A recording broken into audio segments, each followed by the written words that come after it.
The ancient city of Bukhara, Central Asia, June 1842. In a public square, two British officers, dishevelled and feeble after being incarcerated for months in a rat and insect-infested pit, stagger forward. They're forced to dig their own graves, and then with the Emir, known as the Butcher of Bukhara, looking on, they were beheaded. It was the end of a forgotten story of the Victorian Great Game, and the end of the man who coined the phrase itself. The Great Game. It's a phrase that seems to conjure up the high adventure on the frontiers of the British Raj in India, Rudyard Kipling and Kim, Kenneth More in Northwest Frontier, and the man who would be king. Spying, intelligence gathering, and diplomatic manoeuvring with rulers in lost ancient kingdoms that few Westerners had ever visited. Places like Tibet and Kashgar and Afghanistan and Bukhara. And whilst it involved armies and pitched battles, it was also the story of lone adventurers, the type of men that Victorian Britain had a habit of producing, who played the game almost in isolation, and whose names still inspire a sense of mystery and romance. Fred Burnaby's Ride to Khiva, Bukhara Burns, Francis Younghusband, and in 1842, the two men who met their end beneath the executioner's sword in the main square in Bukhara, Charles Stoddart and Arthur Conolly. The Great Game was, or certainly was in British eyes, driven by the fear that Russia had an ambition to expand southwards, with the ultimate ambition of seizing India from the British Empire. And whilst that sounds fanciful to modern listeners, there was enough evidence at the time to suggest some truth to that belief. For instance, back in 1716, Tsar Peter, believing reports of gold in the ancient Khanate of Khiva and wanting to open a direct trading route with the Mughal Empire in India, invaded Khiva. His expedition ended in disaster, with many Russian soldiers captured and sold into slavery. And then in 1801, Napoleon had suggested to Tsar Paul that they launch a joint invasion through Persia into British India. Paul went so far as to send 20,000 Don Cossacks to the frontier town at Orenburg. Poorly supplied and with winter drawing on, it was only saved from disaster by the assassination of the Tsar back in his palace. An assassination that many thought the British ambassador was more than aware of. But Napoleon wasn't finished with his ambition to end British rule in India. In 1807, when he was by now emperor, he met Paul's successor, Alexander I, on a ferry at Tilsit and signed two treaties. A public one and a private one. The public one was a peace treaty between the two nations. The secret one was a tentative agreement to carve up Europe and then together march on India. The British found out about the secret treaty, and whilst it never materialised, it sent a chill through the corridors of power in London. After Napoleon met his end at Waterloo, Russia continued her southern expansion.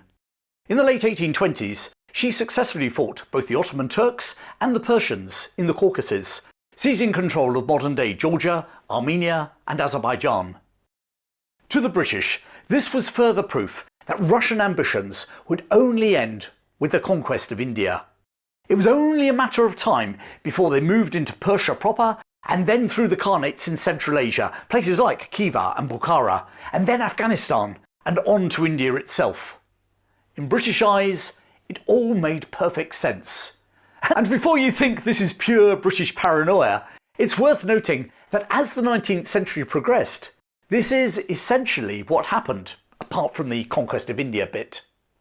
When Tsar Paul's 20,000 Cossacks had assembled at the frontier town of Orenburg in 1801, there were nearly 2,000 miles between the Russian Empire and the British Empire in India. By the end of the 19th century, having swept through Central Asia, the Russians were just a couple of hundred miles away across Afghanistan. Indeed, in some places, the empires were less than 20 miles apart, with only the mighty Pamir Mountains separating them. So Russian expansion was not just some phantom keeping the British awake at night. It was very real indeed. What would be called the Great Game was the British attempt to thwart that advance, principally by creating friendly buffer states between the two empires. Which brings us back neatly to Stoddart and Conolly, or more specifically, Lieutenant Colonel Charles Stoddart. Born in Ipswich in 1806, his father was an officer in the 6th Inniskillen Dragoons. However, when Charles was just 6, his father was killed when he was thrown from his horse. His mother held the household together until 1824, when she too died. By then, in March 1823, aged 16, Charles Stoddart had been commissioned into the Royal Staff Corps, a short-lived rival to the Royal Engineers in the British Army. For the next decade, Stoddart's career was entirely based in Britain. In 1834, he was placed on half pay, the Army's way of keeping competent officers on its books at a reduced cost. Short of cash, not surprisingly, Stoddart became Secretary of the Royal United Services Institute in London. At the same time, he also took on another role, the Secretaryship of the Institute of Civil Engineers. Hardly great game Indiana Jones stuff, is it? And yet, ironically, it was his competent role in those administrative jobs that took him east. Because when in 1835 Henry Ellis was appointed as British envoy to the court of the Shah of Persia, he looked around for an efficient military secretary to accompany him. Stoddart, a man highly regarded by many senior officers who were also members at the Royal United Services Institute, seemed to be just the man. He was now 28 years old. It was while Stoddart was in Tehran that the Shah, encouraged by Russian agents at his court, began to plan an attack on the Afghan city of Herat. It was a city that the British referred to as the key to India.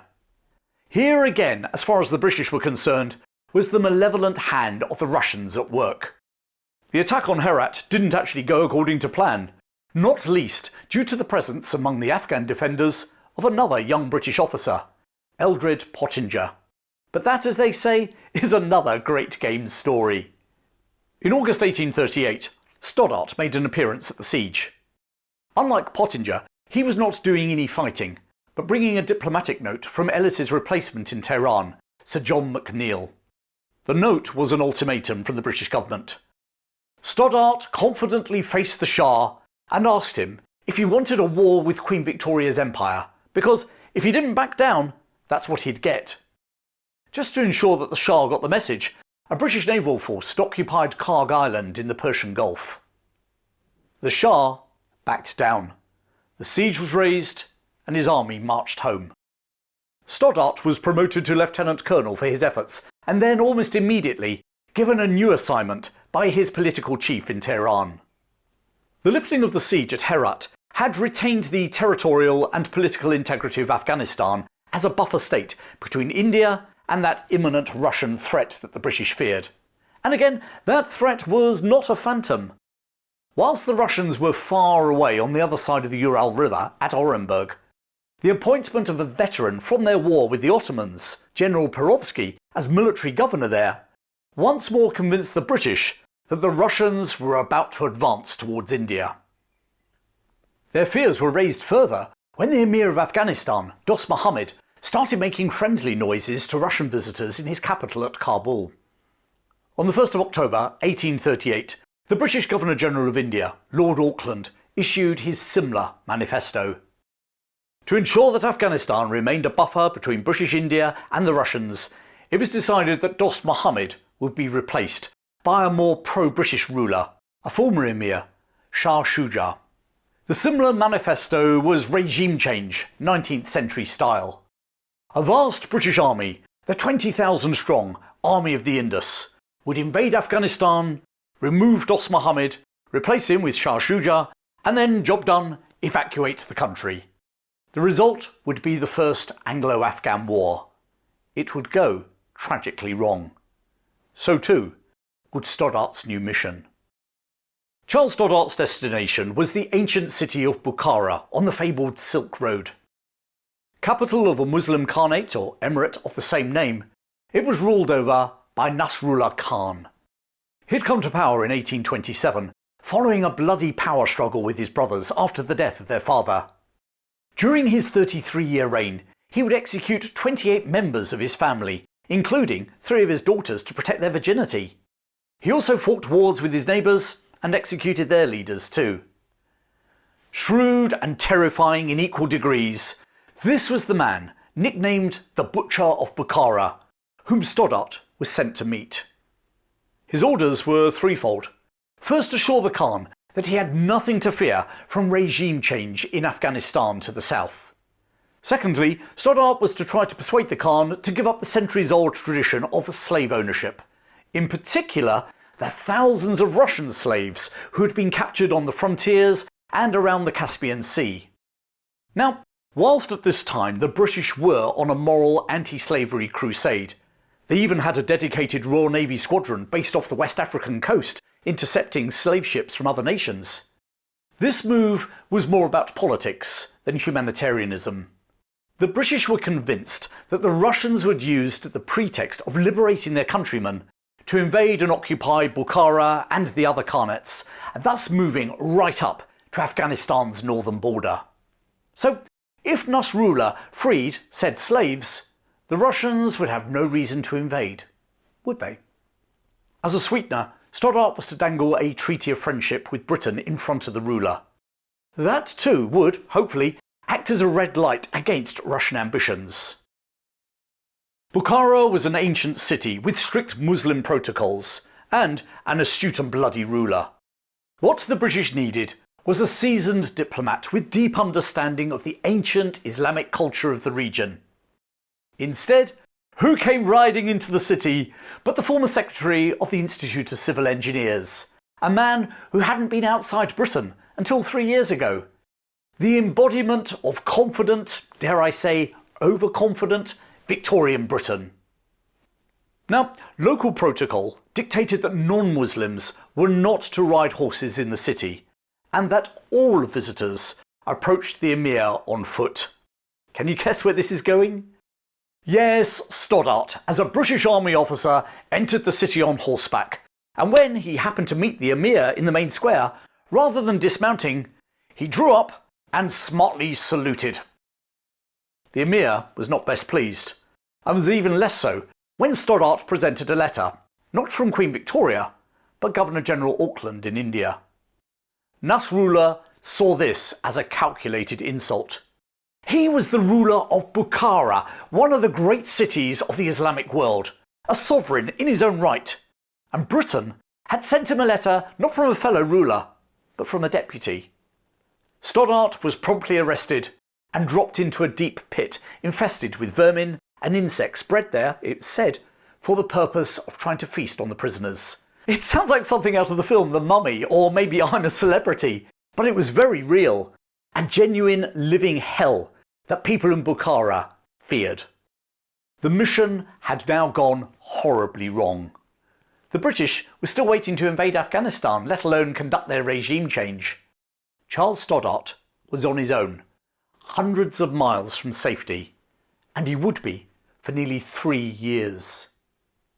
During that time, the British eventually invaded Afghanistan, and things were seemingly going well. Kabul, the capital, had been occupied, as had the city of Kandahar. Dost Muhammad shunted off to exile in India, and Shah Shuja reinstated on the throne. Better still, from a British perspective, the Russians had met their own military disaster when they'd finally made their move into Central Asia. In late 1839, General Perovsky had led an army of 5,000 men into the Khanate of Khiva. Here again was, in British eyes, proof that the Russian ambitions were very real. However, the snows came early, temperatures plummeted, and Perovsky was forced to retreat, leaving a quarter of his men dead on the steppes of what is now Kazakhstan. It seemed that the Great Game was, despite Stoddart's incarceration, being won by the British. And so it was time for the man who actually coined the phrase, the Great Game, to come to Stoddart's rescue. His name was Arthur Conolly. In almost every respect, he was Stoddart's opposite. Where Stoddart was a Suffolk staff officer who'd never served in India, Conolly was a Bengal cavalryman who'd spent 17 years travelling in Asia. A fervent evangelical, he dreamed of converting Central Asia to Christianity. Fluent in Persian and Hindustani, when he was just 22, he undertook a journey which is now forgotten, but at the time was the talk of the town. Having been on sick leave in England, When it was time for him to return to India, he decided not to take the normal 6-month journey by ship.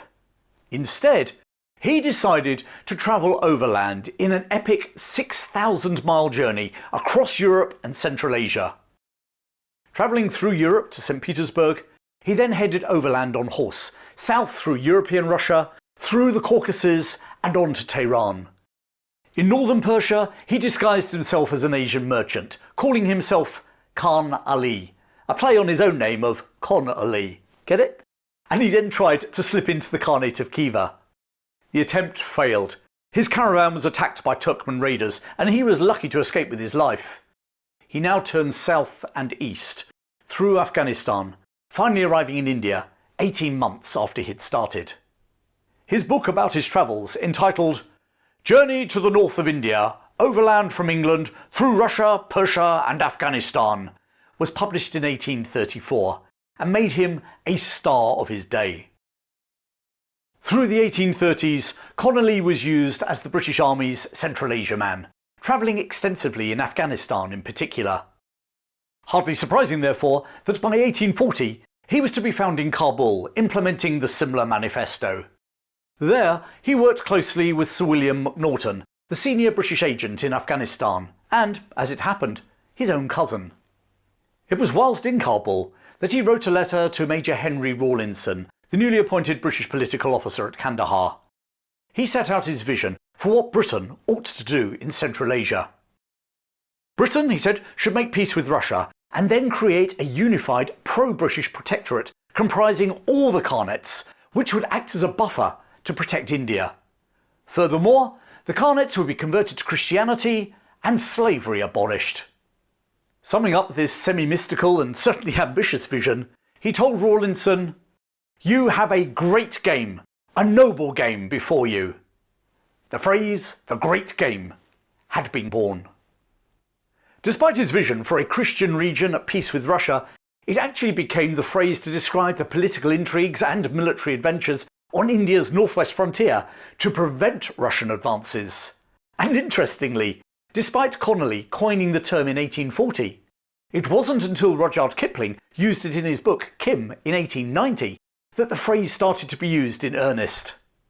By then, Conolly had met a bloody end playing that great game, trying to rescue Charles Stoddart in Bukhara.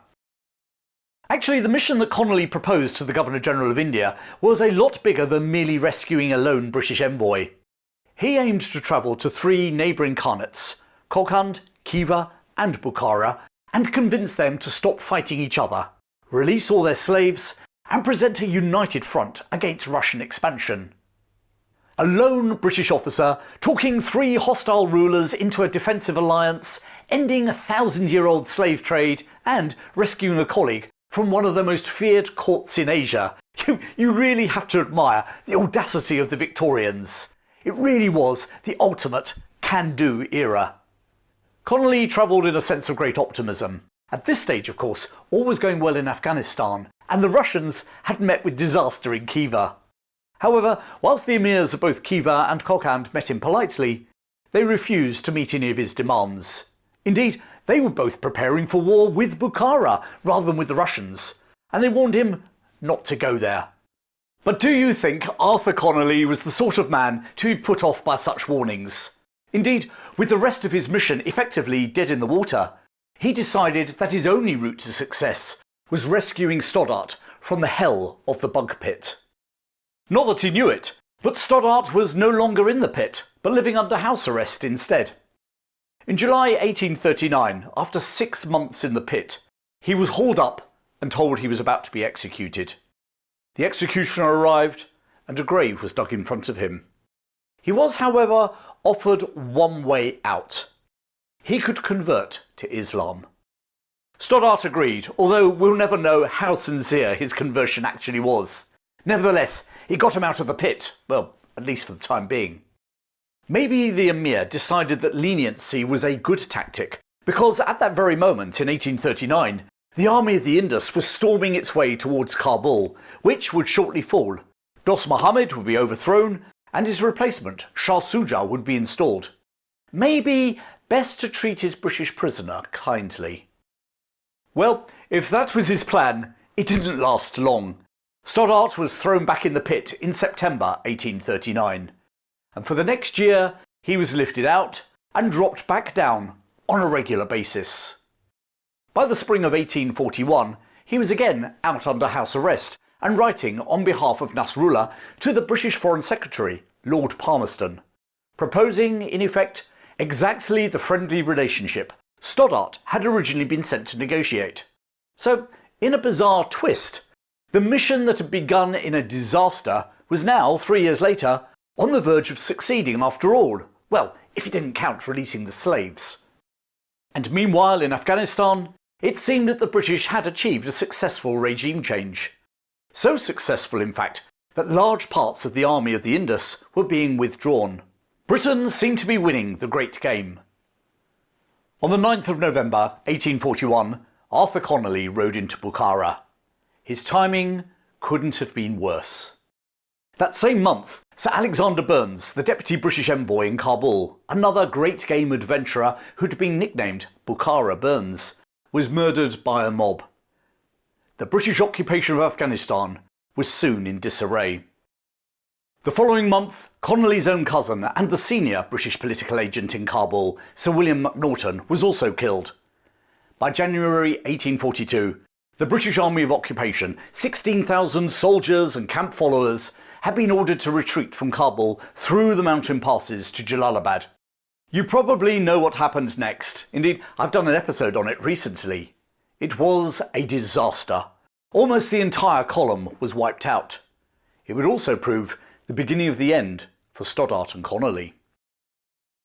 Even before the British regime change in Afghanistan began to unravel, General Perovsky's own demise on the frozen steppes of Khiva had convinced the Emir, the butcher of Bukhara, that the Russian menace could be dealt with without British support.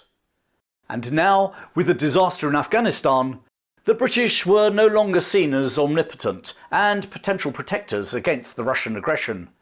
Conolly and Stoddart were expendable. They were arrested and thrown into the bunker pit. The final nail in their coffin came in a letter from the Governor-General in India, in which he specifically called for the men's release because they were private citizens, not on government business. What on earth was he thinking? The Emir felt he had now been duped by Stoddart and Conolly. They were, in his mind, not representatives of Queen Victoria at all. On the morning of the 17th of June, 1842, Charles Stoddart and Arthur Conolly were led into the great public square in front of the Ark, the ancient citadel, in Bukhara. Emaciated, covered in sores, their hair and beards riddled with lice, they were made to dig their own graves. With the Emir looking on, they were forced to kneel. Stoddart defiantly shouted, "Tell the Emir that I die a disbeliever in Muhammad. I am a Christian, and a Christian I die." The blade fell. Conolly was now offered a final mercy. His life would be spared if he converted to Islam, an ironic offer to the man who dreamt of converting Central Asia to Christianity. He responded, "Colonel Stoddart has been a Muslim for 3 years, and you've killed him. I will not become one, and I am ready to die." The sword flashed through the air. The man who'd coined the phrase, "the great game," died playing it. And there our story could very easily end.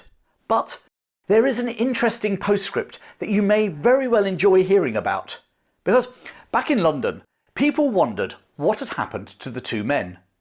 With Afghanistan now off limits to the British, news from the Khanates of Central Asia was almost non-existent. By the summer of 1843, a small committee of friends and relatives in London had decided that someone needed to go to Bukhara and find out what was happening. The man they sent was possibly the strangest player in this entire story. Joseph Wolfe was a 48-year-old Church of England clergyman, except he was neither English nor Christian by birth. Born in 1795 in a Bavarian village, he was the son of a rabbi. As a young man, he'd converted to Catholicism and gone to Rome to study for the priesthood. There, he'd been thrown out by the papal authorities for arguing with his tutors about papal infallibility. He'd arrived in England in 1819 and completed his religious journey by becoming an Anglican vicar. By the time he'd been recruited to go to Bukhara, he had spent 20 years travelling through the Middle East and Central Asia as a missionary, attempting with limited success but considerable enthusiasm to find the lost tribes of Israel. He arrived in Bukhara in April 1844, dressed like a country parson, complete with long black cassock and dog collar. Maybe it was this almost comical appearance in the court of one of Asia's most brutal rulers that actually saved his life. According to Wolfe's own account, the Emir found him so ridiculous that he could not bring himself to have him killed. Wolfe was imprisoned for several months and then released, arriving at the Persian border in August 1844. Having interviewed various officials and witnesses in Bukhara, he was now able to tell the story of what had happened to Conolly and Stoddart. He did so in a book published in 1845, which was an immediate sensation. The Bavarian rabbi's son, in his Anglican robes, had, metaphorically, brought Charles Stoddart and Arthur Conolly home. Over the years, their story has faded from view, and yet it's part of a rich tapestry of intrigue and adventure in the mountains beyond British India. Something quintessentially British and Victorian, the inspiration for tales like Kim and the Man Who Would Be King. But at the time, very real, and also very deadly. The Great Game. It's stories like The Great Game that make British history so fascinating. And if you love learning about British history, not just the battles, but the wider events through the centuries, then you might enjoy my free weekly newsletter, where I explore even more forgotten stories. This week, for instance, I was looking at the sinking of the Lusitania and the resulting violent anti-German riots across Britain during the First World War. Join over 1,600 readers by clicking on the link in the description.